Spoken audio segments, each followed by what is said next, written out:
बिस्मिल्लाहिर्रहमानिर्रहीम। अस्सलामुअलैकुम। कहानी महल में खुश आमदीद। नाजरीन, आज मैं आपके लिए इंतहाई खौफनाक, सनसनीखेज और दिलचस्प कहानी लेकर आई हूँ। लेकिन कहानी शुरू करने से पहले अगर आप हमारे चैनल पर नए हैं तो हमारे चैनल को ज़रूर सब्सक्राइब करें ताकि हमारे वीडियोस सबसे पहले आपको मिलें। ये दिसंबर की सर्द रात थी। उससे 2 दिन पेशतर शदीद बर्फबारी हो चुकी थी, जिसने सर्दी में बेपनाह इजाफा कर दिया था। बर्फ पूरे 48 घंटे से गिरती रही थी, जिसकी वजह से आमदोरफ्त में शदीद दुश्वारियां पेश आ रही थी। इस वक्त सूरज 5 बजे से बादलों में रूपोश हो चुका था और अब 8 बजने वाले थे, लेकिन मेन रोड को देखकर यूं महसूस हो रहा था जैसे रात के 2 बज चुके हों। अचानक एक तंग गली से एक औरत नमूदार हुई और मेन रोड के फुटपाथ पर चलने लगी, और जब वो चौक पर पहुंची तो अचानक सामने से आती हुई गाड़ी के टायर चीखे। गाड़ी उससे सिर्फ चंद कदम के फासले पर आकर रुक गई। औरत की आंखें तेज लाइट की रोशनी से बंद हो गई थी और चेहरे पर खौफ के साए मंडलाने लगे थे। गाड़ी का दरवाजा खोलकर एक दुबला पतला दराज कद इंसान बाहर निकला। उसने आसमानी रंग का सूट पहन रखा था। वो बावकार अंदाज में चलता हुआ औरत के करीब आया और कहने लगा, अगर मेरी आंखें धोखा नहीं खा रही तो आप मिसेस फराज हैं। औरत की आंखों में भी शनासाई के आसार उभर आए। आपने मुझे पहचानने में कोई गलती नहीं की। डॉक्टर साहब सुनाइए, इस वक्त कहाँ घूम रहे हैं आप? मैं अपने ऑफिस से आ रहा हूँ। आपको सुनसान सड़क पर पैदल चलते हुए देखकर सोचा शायद आपकी कोई मदद कर सकूं, मगर आप इतनी सर्द और खौफनाक रात में कहाँ घूम रही हैं? मैं अपनी खाला के पास एक जरूरी काम से आई थी। वहाँ देर हो गई और हमारी गाड़ी वर्कशॉप गई हुई है, जिसकी वजह से इस मुसीबत से दो चार होना पड़ा। मेरी गाड़ी में बैठिए, मैं आपको छोड़ आता हूँ। शुक्रिया डॉक्टर साहब, मिसेस फराज ने गाड़ी में बैठते हुए कहा। मैं इसका तस्करा उनसे ज़रूर करूँगी और वो सुनकर यकीनन खुश होंगे।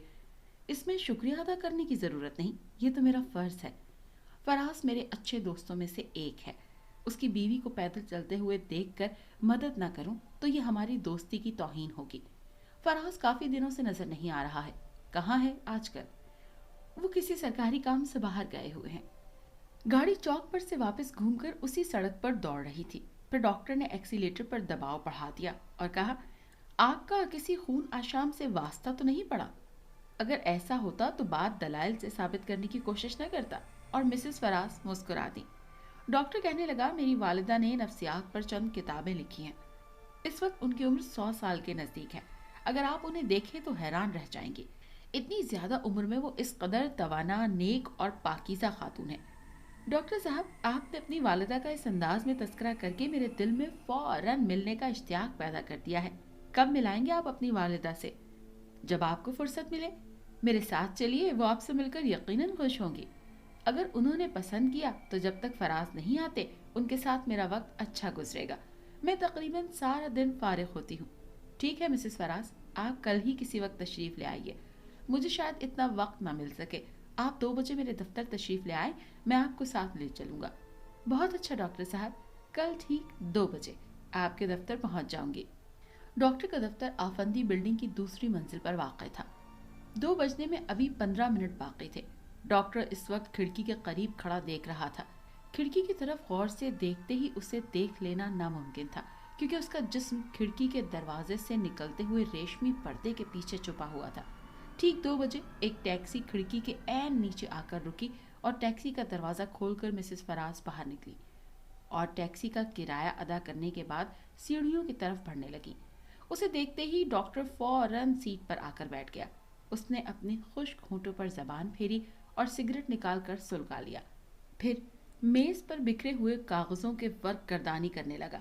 चंद लम्हों बाद मिसेस फराज के कदमों की आवाज़ आई और फिर इसी के साथ बात करने की आवाज़ भी सुनाई दी। वो चपरासी से डॉक्टर के बारे में पूछ रही थी। फिर चपरासी पर्दा हटाकर अंदर दाखिल हुआ। उसके हाथ में मिसेस फराज का मुलाकाती कार्ड था। डॉक्टर ने कार्ड पर एक नज़र डाली, चपरासी से मिसेस फराज को अंदर भेजने के लिए कहा। दूसरे ही लम्हे मिसेस फराज पर्दा हटाकर डॉक्टर के सामने आ गईं। आप 10 मिनट पहले आ गई हैं, डॉक्टर ने घड़ी देखते हुए कहा। दरअसल मैं वक्त का काफ़ी पाबंद हूँ। पूरे 2 बजे तक मुझे ये कहानियों की फ़ाइल मुरतब करनी है। बहरहाल आप आ गई हैं तो 10 मिनट बैठ जाएं। मैं 2 बजे के बाद आपको अपनी वालिदा से मिलवाने ले चलूँगा। मिसेस फराज के जिस्म में सनसनी दौड़ गई। यकीनन उसकी वजह डॉक्टर की सर्द आवाज थी, जो उसी लम्हे मिसेस फराज को अपनी हड्डियों में उतरती हुई महसूस हुई। मगर उसने फौरन ही अपने जहन में उभरने वाले इस खौफ को झटक दिया। पूरे 2 बजे डॉक्टर ने फाइल बंद कर दी और मिसेस फराज की तरफ देखने लगे। मेरा काम मुकम्मल हो गया है, अब चले मिसेस फराज। मिसेस फराज ने उनके कहने पर कुर्सी छोड़ दी। डॉक्टर कहने लगा, शहर के अंदर भी मेरी जायदाद है और अब हाल ही में मैंने शहर से बाहर एक दूसरी इमारत खरीदी है जिसमें आजकल मेरी रिहाइश है। वालिदा साहिबा को तो वो इमारत बहुत ही पसंद है, क्योंकि फितरतन वो तन्हाई पसंद वाक़ई हैं। शोरगुल से उन्हें शदीद नफरत है। वो ज़्यादातर वक्त इबादत में गुजारती हैं। बड़ी मजहबी किस्म की औरत है। डॉक्टर की गाड़ी नीचे मौजूद थी। मिसेस फराज के लिए उसने गाड़ी का पिछला दरवाज़ा खोला।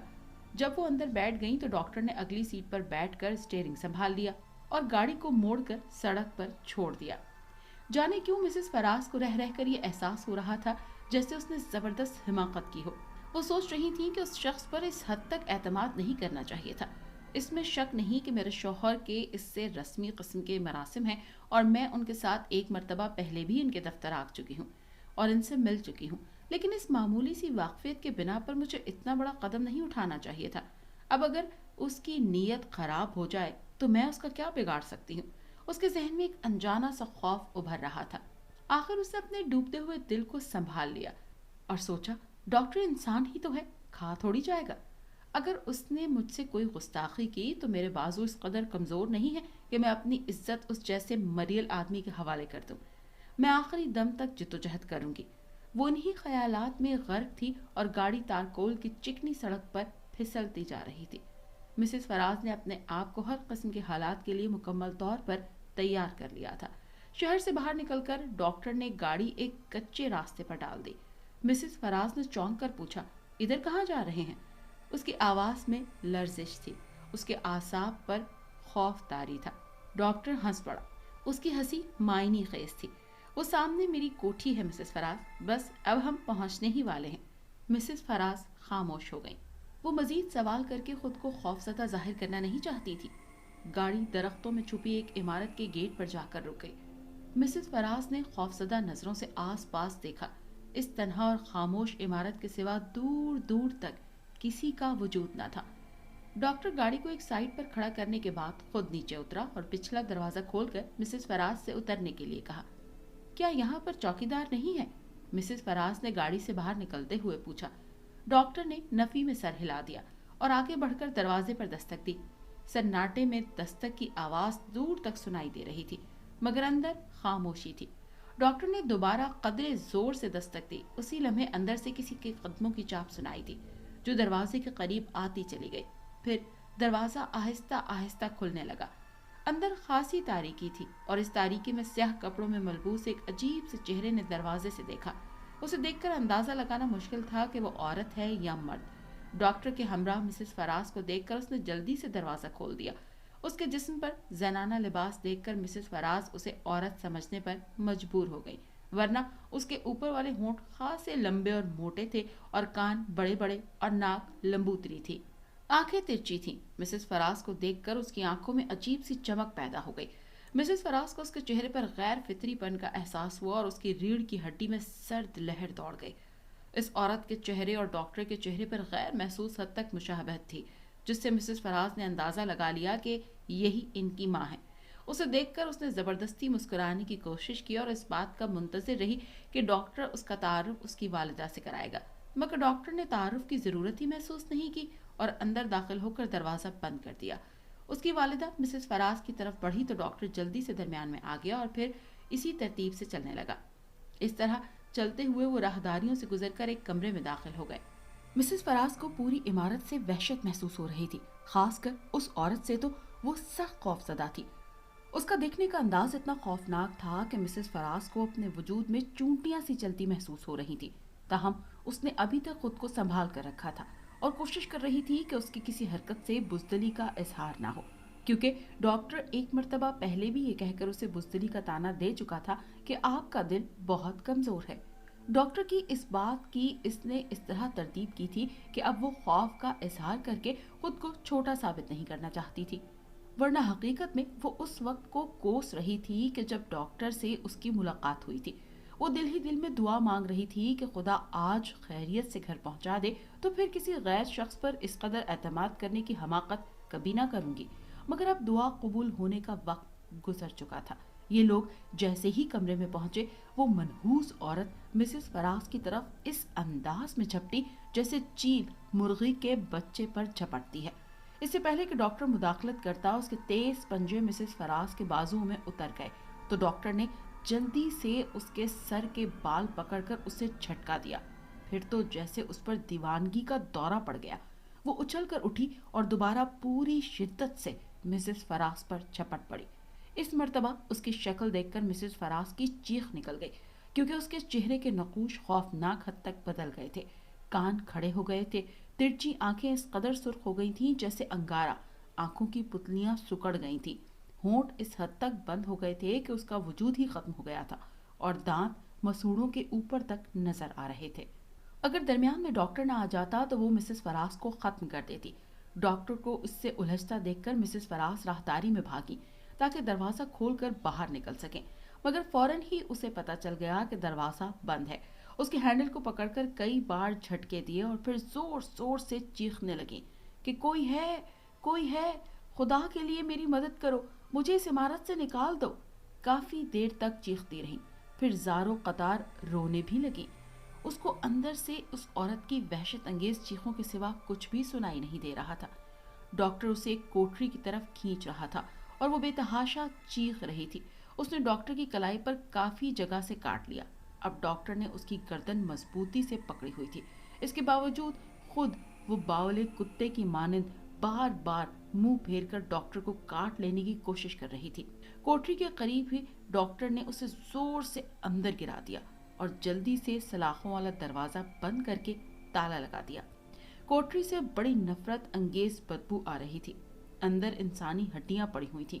وہ دروازے کی سلاخیں پکڑ کر چیخنے لگی۔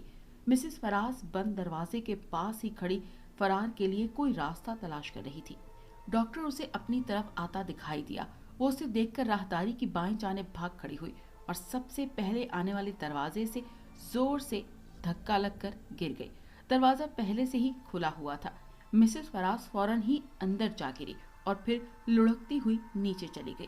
یقیناً وہ تہہ خانہ تھا۔ اس نے اوپر دیکھا، ڈاکٹر دروازے کے دونوں کناروں پر ہاتھ رکھے بڑے خوفناک انداز میں اسے دیکھ رہا تھا۔ تہہ خانے میں اندھیرا تھا اور عجیب سا سارا کمرہ بنا ہوا تھا، جبکہ اس میں عجیب سی اسمیل بھی پھیلی ہوئی تھی۔ مسز فراز کو گرنے سے شدید چوٹ آئی تھی، مگر وہ تکلیف کو نظر انداز کر کے ایک دم کھڑی ہوئی۔ کوئی دوسرے ہی لمحے پھر کسی چیز سے ٹھوکر کھا کر وہ گر پڑی۔ ان کے منہ سے بے اختیار چیخ نکل گئی۔ ان کی آنکھوں کے سامنے کالے کالے دائرے گردش کرنے لگے اور دماغ تاریکیوں میں ڈوبتا چلا گیا۔ اس سے پہلے کہ چکرا کر گر پڑتی دوبارہ، مگر ڈاکٹر نے سیڑھیوں سے چھلانگ لگا کر ان کو تھام لیا۔ وہ بے ہوش ہو کر ڈاکٹر کے ہاتھوں میں جھولنے لگیں۔ ڈاکٹر اسے اٹھا کر تہہ خانے سے باہر لے آیا، تہہ خانے کا دروازہ بند کیا اور مسز فراز کو لے کر ایک ایسے کمرے میں چلا جس کے اندرونی حالات کسی آپریشن تھیٹر کے سے تھے۔ کمرے کے وسط میں ایک بڑی سی ٹیبل پڑی ہوئی تھی، جس کے ساتھ ایک چھوٹی ٹیبل تھی جس پر تقریباً تمام اوزار پڑے ہوئے تھے۔ بڑی ٹیبل کے اوپر بڑے بڑے 2 شیڈ لٹک رہے تھے، ان میں تیز روشنی کے بڑے بڑے 2 بلب لگے ہوئے تھے۔ اس ٹیبل کے دونوں طرف لوہے کی ہک لگے ہوئے تھے جن پر ریشم کی ڈوری بندھی ہوئی تھی۔ ڈاکٹر نے مسز فراز کو لا کر اسی ٹیبل پر لٹا دیا اور پھر اس کے ہاتھ اور پاؤں مضبوطی سے باندھنے لگا۔ اس کام سے فارغ ہو کر اس نے سوئچ آن کیا، جس سے ٹیبل پر لٹکتے ہوئے شیڈو میں بلب جل اٹھے، جن کے جلنے سے ہی عجیب سی منمناہٹ کی آواز گونجنے لگی۔ کمرہ تیز روشنی میں نہا گیا۔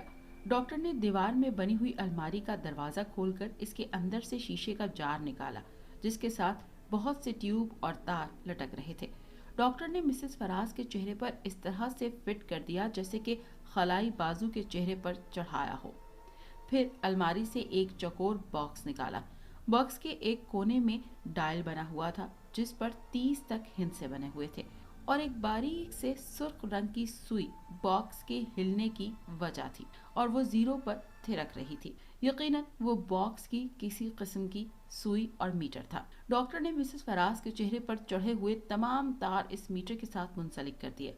चंद मिनट मिसेस फराज के सीने के उतार चढ़ाव को देखता रहा, फिर उसके गिरेबान को एक झटके से खींचा। बारीक कॉटन का कुर्ता हल्की सी चिर की आवाज के साथ फट गया।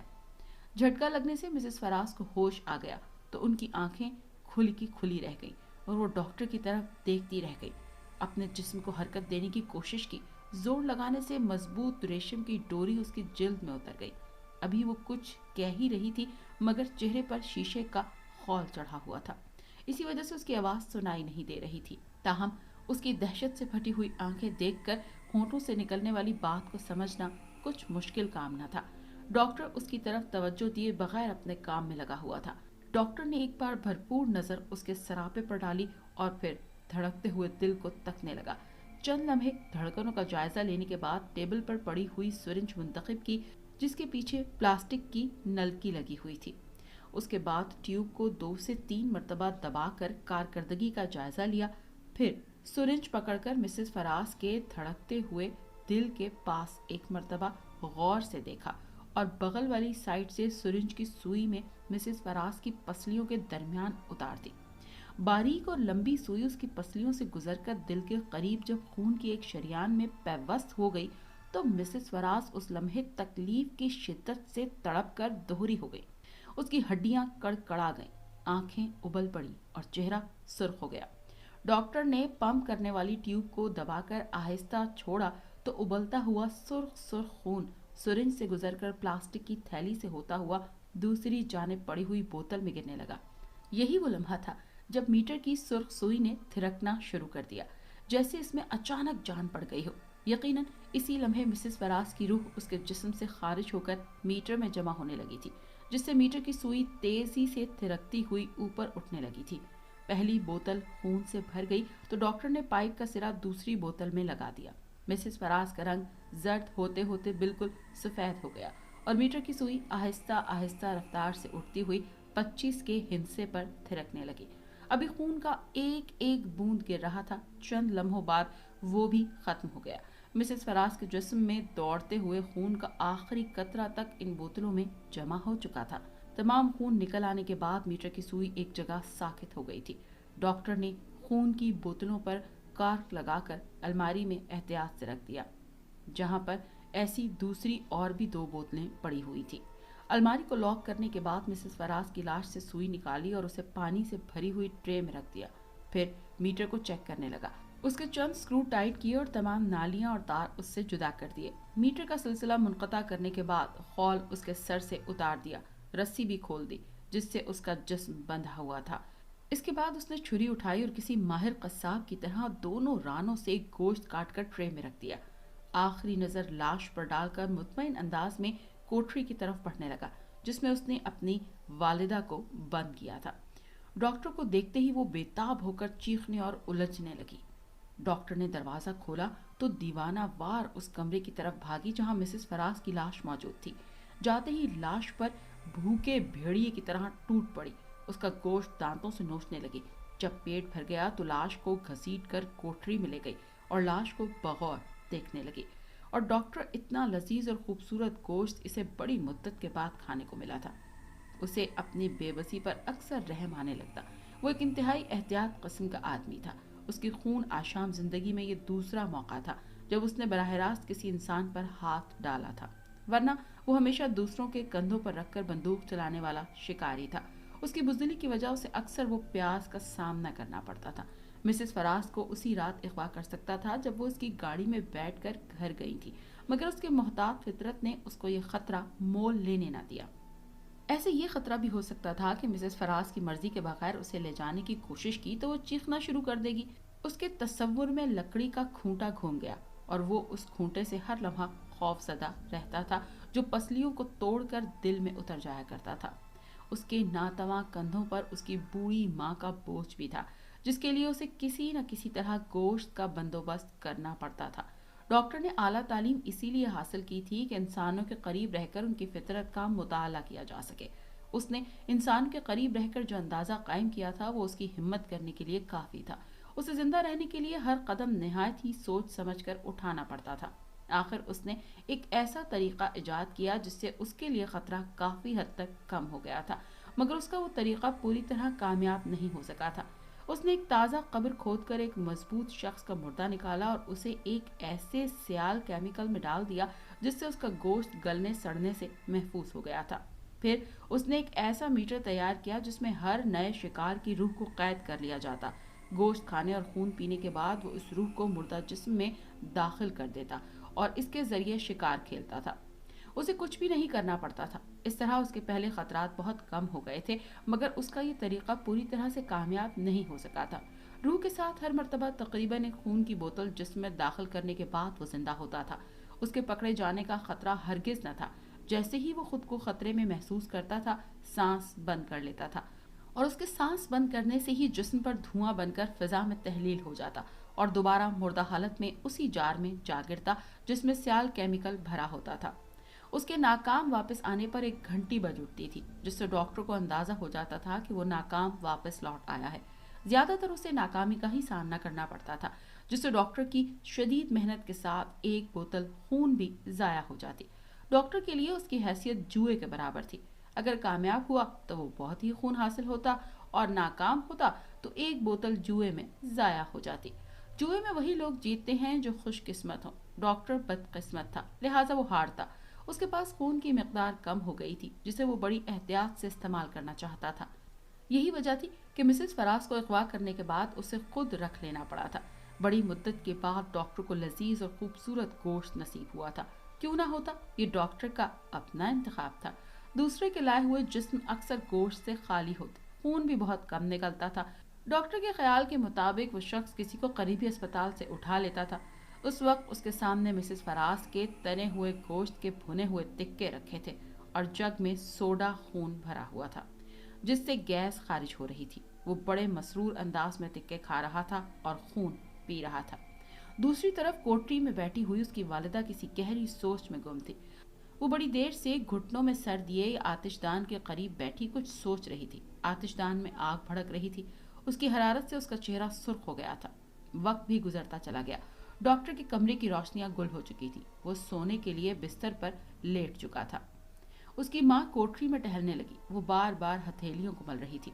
उसके होंठ खुश्क थे और हलक में कांटे पड़े हुए थे। कोठरी का दरवाजा खुला था। तकरीबन 2 बजे के करीब जब उसे मुकम्मल यकीन हो गया कि डॉक्टर गहरी नींद सो गया है, तो वो कोठरी से निकली और दबे पांव डॉक्टर के कमरे में दाखिल हो गई। उसने डॉक्टर की जेब से चाबी निकाली, मगर उसे नाकामी हुई। उसने डॉक्टर के सिरहाने देखा, चाबी वहां भी ना थी। अचानक उसकी नजर टेबल के करीब रखे हुए मेज पर पड़ी और वो होंठों पर जबान फेर कर रह गई। अभी 0 वॉट के बल्ब की रोशनी में जग की तह में खून की थोड़ी सी मिकदार नजर आ गई थी। उसने जल्दी से जग उठाया और इसी तरह से होंठों से लगा लिया। 1 मिनट भी देर हो गई तो डॉक्टर उससे छीन लेगा। खून 2 घूंट से ज्यादा ना था। होंठों से अलहदा करने के बाद वो जग को उंगली से साफ करके उंगली चाटने लगी। जग को अच्छी तरह से साफ करने के बाद टेबल पर रख दिया और गिलास उठाकर उसे भी उंगली से खुरचने लगी। उसी वक्त शीशे का जग टेबल से नीचे गिर पड़ा और छन की आवाज से टूटकर फर्श पर बिखर गया। धमाके की आवाज पैदा होने से डॉक्टर की आंख खुल गई। उसने हाथ बढ़ाकर बिजली का स्विच ऑन किया तो अपनी माँ को बिल्कुल अपने करीब पाया। वो उसको घूरने लगा। उसका दिल पूरी तरह से धड़क रहा था और चेहरे पर खौफ के साए फैल गए। वो चीखा। उसकी माँ रहम तलब नजरों से उसकी तरफ तकने लगी। वो उंगलियों पर लगा हुआ खून चाट रही थी। क्या बात है माँ, क्यों आई हो? डॉक्टर ने सख्ती से पूछा। सिर्फ चंद घूंट खून पिला दो, मेरा हलक खुश्क हो रहा है, जान निकल रही है। डॉक्टर की आंखों में हमदर्दी के आसार पैदा हो गए। मुझे अफसोस है, मैं तुम्हारी प्यास नहीं बुझा सकता। बिहारी की बेवकूफ़ी ने हमें सख्त मफलूकुल हाल बना दिया है। मैंने ज़बरदस्त रिस्क लेकर अपनी कोशिशों से ये खुराक पैदा की है। तुम फिलहाल अभी इसी पर गुजारा करो और पानी पीकर हलक को तर करने की कोशिश करो। जल्द ही हम खुद कफील हो जाएंगे, फिर तुम जी भर के प्यास बुझा लेना। ऐसा वक्त मेरी मौत के बाद आएगा। मैं प्यास से मर रही हूँ। खुदा के लिए मुझे सिर्फ चंद घूंट ही दे दो। इस वक्त तो नामुमकिन है। मेरे पास खून का इतना जखीरा नहीं है कि तुमको शरीक कर सकूं। तुम्हें कल तक सब्र करना होगा। सुबह बिहारी को सख्त अजियत दूंगा और उसे मजबूर करूंगा कि वो अपना काम बेहतर तरीके से अंजाम दे। मैं 1 मिनट भी सब्र नहीं कर सकती। तुम देख रहे हो मेरी जान निकल रही है। میں سخت تکلیف میں مبتلا ہوں. مجھے افسوس ہے, میں اس وقت تمہارے لیے کچھ نہیں کر سکتا. میرے کمرے سے نکل جاؤ. اور آخری الفاظ استعمال کرتے ہوئے ڈاکٹر کا لہجہ سخت ہو گیا, جس کو محسوس کر کے اس کی ماں کی آنکھوں میں آنسو آ گئے اور وہ رونے لگی. پھر اپنی کلائی پر زور سے کاٹ لیا اور اس کے دانت اپنے ہی خون میں اتر گئے. وہ اپنا خون چوستی رہی اور روتی ہوئی اپنی کوٹری میں چلی گئی. اس کے باہر نکل جانے کے بعد ڈاکٹر نے روشنی گل کر دی اور مسحری پر دراز ہو گیا. صبح سورج طلوع ہونے سے پہلے ہی وہ بیدار ہو گیا. سب سے پہلا کام اس نے یہ کیا کہ راہداری کی دائیں جانب بنے ہوئے تہہ خانے میں اتر کر اس کی بتی روشن کی اور اس لاش کو دیکھنے لگا, جسے دیکھ کر مسز فراز کی چیخ نکل گئی تھی. لاش برہنہ تھی اور شیشے کے ایک بڑے جار میں پڑی ہوئی تھی, جس میں کسی قسم کا گاڑھا مادہ بھرا ہوا تھا. ڈاکٹر نے لاش کو باہر نکال کر کاندھے پر ڈال لیا اور اسے لے کر تہہ خانے سے باہر نکل آیا. اس پر کیمیکل کا گاڑھا مادہ چپکا ہوا تھا. گرم پانی سے غسل دینے کے بعد اس کی جلد صاف کی اور جسم چمکدار نکل آیا. غسل کرنے کے بعد ڈاکٹر نے اسے دوبارہ اٹھا لیا. اس مرتبہ اس کا رخ آپریشن تھیٹر کی طرف تھا. چند ہی لمحوں بعد ایک لاش آپریشن ٹیبل پر بندھی پڑی تھی. آپریشن تھیٹر کے آتش دان میں دونوں طرف صرف آگ کے شعلے بھڑک رہے تھے, جس سے کافی گرمی پیدا ہو گئی تھی. لاش کی موجودہ حالت بہت حد تک مسز فراز سے ملتی جلتی تھی. ڈاکٹر زور زور سے لاش کی مالش کرنے لگا. 2 گھنٹے کی شدید محنت کے بعد لاش نے حرارت جذب کی اور میٹر کی سوئیوں میں دھیرے دھیرے حرارت پیدا ہونے لگی. مسز فراز کی روح دھیرے دھیرے اس لاش میں اتر رہی تھی اور اس میں ہلکا ہلکا سا ارتعاش پیدا ہوتا جا رہا تھا. اب اس کا سینہ باقاعدہ اوپر نیچے حرکت کر رہا تھا, جس سے سانس کی آمد و رفت کا پتہ چلتا تھا. جب میٹر سر پر پہنچ گیا تو ڈاکٹر نے میز سے نلکیاں اور تار جدا کر لیے اور خول بھی اس کے چہرے سے ہٹا دیا. اب ٹیبل پر لاش کی جگہ ایک زندہ انسان تھا, جو آنکھیں کھول کر ڈاکٹر کی طرف دیکھ رہا تھا. چند لمحے تک اس کی آنکھیں ہر قسم کے جذبات سے آ رہی تھی. اچانک ان میں نفرت کی چنگاریاں پھوٹنے لگیں تو ڈاکٹر مسکرانے لگا. بہاری, ابھی تمہاری کوتاہیوں کی وجہ سے ہمیں سخت تکلیف کا سامنا کرنا پڑا اور میں نے فیصلہ کیا ہے کہ ہماری اس تکلیف کا تمہیں بھی حصے دار بننا چاہیے. ڈاکٹر نے ہاتھ میں پکڑا ہوا نشتر اس کی ران میں پیوست کر دیا تو شدید تکلیف سے وہ چیخا, مگر اس کے ہاتھ آزاد ہوتے تو وہ یقیناً ڈاکٹر کا گلا گھونٹ دیتا, مگر وہ بے بس تھا. ڈاکٹر نے نشتر نکال کر دوبارہ دوسری جگہ گاڑ دیا تو وہ زور زور سے چیخا اور ڈاکٹر اس کی چیخوں سے محسوس ہوتا رہا. پھر وہ ڈاکٹر کی منت سماجت پر اتر آیا اور آئندہ حکم دلی نہ کرنے اور تکمیل کرنے کا وعدہ کرنے لگا. تب جا کر ڈاکٹر نے اپنا ظالمانہ فعل بند کیا اور ڈوریوں سے اس کے ہاتھ اور ٹانگیں آزاد کر دیں. رانوں کے زخموں پر مرہم لگا کر پٹی باندھی اور نفیس سوٹ پہنا کر اسے حکم دیا کہ وہ شام سے پہلے ہی کسی صحت مند عورت کو لے آئے. اگر وہ آج بھی اس مشن میں ناکام رہا تو پھر اس کے جسم کی ایک ایک بوٹی الگ کر دی جائے گی. ٹھیک 12:35 پر بہاری نے گاڑی پارک میں کھڑی کر دی اور متلاشی نگاہوں سے ادھر ادھر تکنے لگا. پولیس کی مستعدی اور لوگوں کے محتاط انداز نے اسے ابھی تک کامیاب نہیں ہونے دیا تھا. گویا اس کے اس کام کے لیے ابھی کافی وقت تھا. سورج غروب ہونے میں ابھی 4 گھنٹے پڑے تھے اور اسے امید تھی کہ ان 4 گھنٹوں میں کسی نہ کسی عورت پر ہاتھ ڈالنے میں کامیاب ہو جائے گا. ڈاکٹر بہاری سے یہ کام رات کے وقت بھی لے سکتا تھا, لیکن وہ جانتا تھا کہ رات میں عورتیں گھروں میں بند ہو کر بیٹھ جاتی ہیں, پھر ان کو اغوا کرنا بہت مشکل ہو جاتا ہے اور یہ معمولی سا کام بہاری نہیں کر سکتا تھا. اس لیے ڈاکٹر نے آج اسے سزا دی تھی, جس سے وہ کافی چوکس ہو گیا تھا. اس کے پاس ابھی 4 گھنٹے تھے, مگر وہ کیسے بے فکر ہو گیا تھا اور وہ چاہتا تھا کہ جلد سے جلد کسی عورت کو لے کر یہاں سے چلا جائے اور گاڑی سے نکل کر ٹہلنے لگا. بہاری کی نظریں اس لڑکی پر پڑی جو بچہ گاڑی کو دھکیلتی ہوئی ایک سمت سے لے جا رہی تھی. لڑکی کی عمر 18 سال تھی. ظاہری حالت سے وہ کسی کی ملازمہ دکھائی دیتی تھی. بہاری جلدی سے گاڑی میں بیٹھ کر اس کا تعاقب کرنے لگا. وہ شریف آدمی تھا, اس نے اپنی زندگی میں کبھی کوئی مجرمانہ حرکت نہیں کی تھی. بہاری کی یہ حرکت واضح طور پر نظر آتی تھی. وہ اس لڑکی کے پیچھے صرف چند گز کے فاصلے سے اسی رفتار سے گاڑی چلا رہا تھا جس رفتار سے لڑکی چل رہی تھی. لڑکی نے 2 مرتبہ پیچھے مڑ کر دیکھا اور خوفزدہ ہو کر رفتار تیز کر دی. بہاری کا خیال تھا کہ سنسان جگہ پر موقع ملتے ہی اسے اٹھا کر گاڑی میں ڈال لے گا, مگر لڑکی جو اس کے تعاقب سے بدحواس ہو چکی تھی آگے جانے کے بجائے کسی اور راستے پر مڑ گئی. بہاری نے نئی گاڑی لڑکی کے قریب لے جا کر روکی اور ایک دم دروازہ کھول کر لڑکی پر جھپٹ پڑا۔ لوگ حیرت سے اس شریف آدمی کو دیکھ رہے تھے جو ایک لڑکی کو اغوا کرنے کی کوشش کر رہا تھا، مگر کسی میں اتنی ہمت نہ تھی کہ آگے بڑھ کر اسے روک پاتا اور معاملے کی نوعیت کو سمجھ جاتا۔ دیکھنے والوں کو ہوش تو اس وقت آیا جب بہاری لڑکی کو گاڑی میں ڈال کر تیز رفتار کر چکا تھا۔ لڑکی کی چیخیں نکل رہی تھیں اور اس کی چیخیں سن کر ڈیوٹی پر مامور ایک پولیس والا بھی تھا، جس کے ساتھ 2 اور پولیس والے بھی تھے۔ پولیس والوں نے کانسٹیبل کو ہدایت کی کہ فوراً پولیس چوکی پر فون کر کے اس گاڑی کو روکنے کے لیے کہے اور خود موٹر سائیکل پر اس گاڑی کا تعاقب کرنے لگا۔ بہاری کو اپنے پیچھے آتے ہوئے اس پولیس والے کا ادراک ہو گیا جو پوری رفتار کے ساتھ موٹر سائیکل چلا رہا تھا۔ بہاری نے گاڑی کی رفتار اور تیز کر دی اور پھر اچانک ہی اس کی آنکھوں میں خوف کے سائے تیرنے لگے۔ سامنے سڑک کے عین درمیان ایک جیپ کھڑی تھی، اس کے دونوں طرف پولیس والے کھڑے نظر آ رہے تھے۔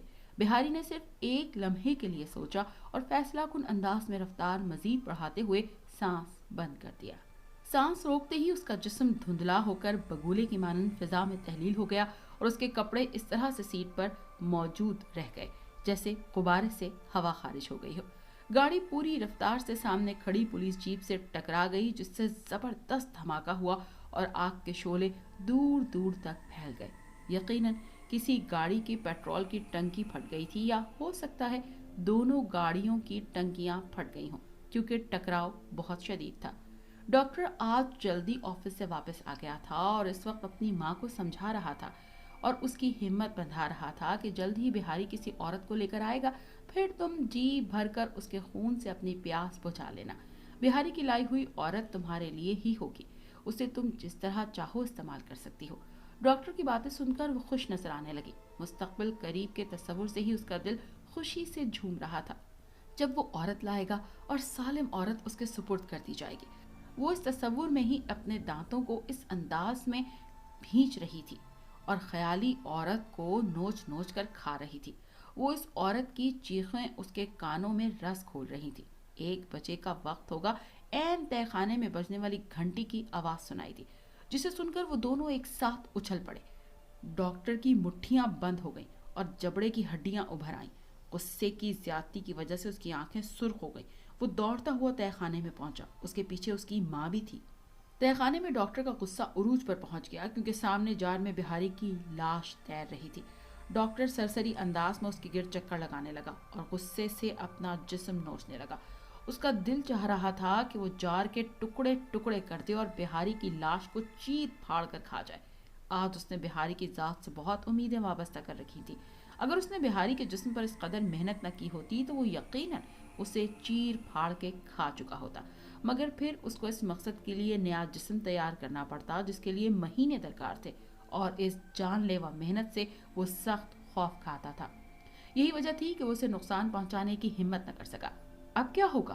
اس کی ماں افسوس کے عالم میں ہاتھ ملنے لگی اور بہاری آج پھر خالی ہاتھ لوٹ آیا۔ خدا کے لیے مجھے اپنے ذخیرے سے چند گھونٹ دے دو، میں زیادہ صبر نہیں کر سکتی، میں مر جاؤں گی۔ اگر تم مر سکتی ہو تو شوق سے مر جاؤ، مگر میں تمہیں اپنے پاس سے ایک بوند بھی نہیں دوں گا۔ معلوم نہیں اب کتنے دن انتظار کرنا پڑے گا۔ کیا تم چاہتی ہو کہ میں اپنی جمع شدہ پونجی تمہارے حوالے کر کے خود مر جاؤں؟ اور یہ مجھ سے نہیں ہو سکتا۔ میں زیادہ خون کا تقاضا نہیں کر رہی، صرف چند بوند سے کوئی خاص کمی واقع نہیں ہوگی۔ ڈاکٹر بہاری کی ناکامی پر ویسے ہی جھنجھلایا ہوا تھا اور مستقبل کے لیے سخت فکر مند ہو گیا تھا۔ اب اس کا حد سے بڑھتا ہوا اصرار دیکھ کر غصے میں بھر گیا اور چیخ کر بولا، میں تم سے کہہ چکا ہوں کہ میرے پاس خون کی مقدار بہت کم رہ گئی ہے، اس میں کسی کو حصہ دار نہیں بنا سکتا۔ بہتری اسی میں ہے کہ مجھے تنگ نہ کرو اور میری آنکھوں سے دور ہو جاؤ۔ سراسر ظلم ہے، تم درندے ہو، میں اس کے خلاف احتجاج کروں گی۔ تم تنہا میرے ساتھ سامنے بیٹھ کر اس طرح اپنی پیاس نہیں بجھا سکتے، جبکہ میں کئی دنوں کی پیاسی ہوں۔ آخر تم کو مجھ پر رحم کیوں نہیں آتا؟ تمہارا دل اس قدر پتھر کیوں ہو گیا ہے؟ بس آج میں اپنا حصہ لیے بغیر نہیں جاؤں گی۔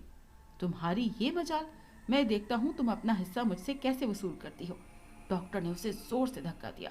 وہ اپنی کمزور ہڈیوں کے ساتھ کمرے سے باہر جا گری، مگر پھر وہ اٹھ کر دوبارہ ڈاکٹر پر جھپٹ پڑی اور زور زور سے چیختے ہوئے نوچ کر کھرچنے لگی۔ ڈاکٹر صرف اپنا دفاع کر رہا تھا، جبکہ اس کا حملہ جارحانہ تھا۔ مجبوراً ڈاکٹر کو بھی قدم اٹھانا پڑا۔ ان کی لڑائی کا منظر قابل دید تھا، بالکل لڑاکا مرغوں کی طرح۔ एक दूसरे पर झपट रहे थे और दांतों से एक दूसरे की बोटियां नोच नोच कर जिस्म से जुदा कर रहे थे। काफी देर तक इसी तरह लड़ते रहे, यहाँ तक औरत निढाल होकर गिर पड़ी। डॉक्टर ने उसकी चोटी पकड़ी और घसीट कर कोठरी में डाल दिया। यहाँ वो बड़ी देर तक अपने जख्मों से खून चाटती रही और सिसकती रही। इसी आलम में शाम के अंधेरे छा गए। उसने आतिशदान में लकड़ियां भी न जलाई थी। सर्दी की शिद्दत से हाथ पांव कांप रहे थे, दांत बज रहे थे और रगों में खून की गर्दिश रुकती हुई महसूस हो रही थी। हालांकि कोठरी में आग जलाने के लिए हर चीज मौजूद थी, मगर इसमें आग ना जलाई। हाँ, सर्दी से टूटती रही। अगर आग जला लेती तो उसकी हरारत से उसे यकीनन नींद आ जाती, मगर वो सोना नहीं चाहती थी, क्योंकि इतनी देर की सोच विचार के बाद उसने एक अहम फैसला किया था, इंतहाई खतरनाक फैसला। अगर वो अपने मकसद में कामयाब हो जाती तो उसका हर दिन ईद और हर रात शब रात होती। फिर वो हर चीज की तन्हा मालिक होती। तकरीबन 2 बजे के करीब उसने आग जलाकर अपने जिस्म को अच्छी तरह से गर्म किया। जब उसके ठंडे हाथ पांव काम करने के लिए बिल्कुल तैयार हो गए तो उसने आतिशदान के करीब पड़ी हुई लकड़ियों में से एक भारी लकड़ी का इंतखाब किया और उसे हाथों में मजबूती से पकड़कर दबे कदमों चलती हुई खिड़की से बाहर आ गई। डॉक्टर अपने कमरे में बेखबर सो रहा था। लकड़ी की पहली ज़रब से डॉक्टर की आंखों में सूरज उतर आया, जो तेजी से घूमता हुआ तारीकी में गुरूब हो गया। उसने एहतियातन एक और ज़रब लगा दी। जब उसे अच्छी तरह से यकीन हो गया कि डॉक्टर अब हरकत करने के लायक नहीं रहा तो उसके जिस्म को घसीट कर ऑपरेशन थिएटर में ले गई और टेबल पर अच्छी तरह से कसने के बाद उसके चेहरे पर खौल फिट किया। खौल की तमाम नालियां और तारें मीटर के साथ ठीक जगह पर लगाने के बाद डॉक्टर के सीने में सिरिंज की सुई उतार दी। इस पर डॉक्टर को होश आ गया। उसने आंखें खोलकर अपनी माँ की तरफ देखा और खौफ से उसकी घिग्गी बन गई। डॉक्टर को ज्यादा देर तक खौफजदा रहने का मौका न मिल सका। उसकी रूह बड़े आराम से मीटर में चली गई और तमाम खून की बोतलों में जमा हो गया। मीटर के स्क्रू टाइट करने के बाद उसने तार जुदा किए। डॉक्टर की लाश को डोरियों से खोलकर बड़ी नफासत से उसके टुकड़े किए और लंबे लंबे सलाखों पर चढ़ाकर अपनी कोठरी में चली गई, जहां आतिशदान में आग दहक रही थी। सुबह तक वो खुशी से नाचती रही, डॉक्टर के गोश्त के भुने हुए तिक्के खाती रही, सुबह तक सोती रही। जब उसकी आंख खुली तो सूरज गुरूब होने वाला था। उसने उठकर बाकी मांदा तिक्कों को खाया और खून के चंद घूंट पीकर बाहर निकल आई और वो अब अपने सोचे हुए मंसूबे के बाकी हिस्से पर अमल करना चाहती थी। उसने तहखाने से बिहारी की लाश ऑपरेशनल टेबल पर डाली और डॉक्टर की रूह इसमें उतार दी। जब वो जिंदा हो गया तो उसे हुक्म दिया कि वो उसके लिए खून का बंदोबस्त करे। गुज़िश्ता कोताहियों की सजा के तौर पर उसने बिहारी के जिस्म में 2-3 बार निश्तर गाड़ कर निकाला। इस बार बिहारी तकलीफ की शिद्दत से चीखा नहीं, बल्कि खामोशी से अजियत बर्दाश्त करता गया। ताहम उसकी आंखों में गुस्सा और नफरत का समंदर तूफानी अंदाज में तड़पने लगा। जैसे ही उसने बिहारी के हाथ खोले, बिहारी का हाथ सरका और बिजली सी चमकी और औरत की तवील चीखों से पूरी इमारत लरजने लगी। बिहारी के हाथों में पकड़ा हुआ लंबा और मोटा निश्तर पूरी तेजी से उसने बार बार उसके जिस्म में दाखिल कर दिया और वो मर गई। यकीनन बदनसीब औरत को मालूम नहीं था कि बिहारी के जहन पर कब्जा सिर्फ डॉक्टर का था, वरना बिहारी आज का काम बहुत पहले सरंजाम दे चुका होता। बिहारी ने निश्तर मार मार कर औरत का तमाम जिस्म छल्ली कर डाला। जब उसे यकीन हो गया कि बूढ़ी औरत का नापाक जिस्म रूह से खाली हो गया है तो उसने एक लंबा तवील सांस लिया, फिर तहखाने में जाकर जार के टुकड़े कर दिए और बड़ी आज़ादी से सांस बंद करके। जी तो नाज़रीन, कैसी लगी आपको आज की कहानी? अपनी राय हमें कमेंट सेक्शन में ज़रूर बताइए। आपके या किसी के साथ ऐसा कोई वाक़या पेश आया हो या कोई हादसा हुआ हो तो हमसे ज़रूर शेयर करें। कमेंट बॉक्स में अपनी कहानी लिखें। हो सकता है इस चैनल पर अगली कहानी आप ही की हो। हम आपके कमेंट्स का बेसब्री से इंतज़ार करेंगे। एक बार फिर याद दिला दूं कि अगर आपने अब तक हमारा चैनल सब्सक्राइब नहीं किया तो जल्दी से सब्सक्राइब कर लें ताकि हमारी वीडियोस आपको सबसे पहले मिले।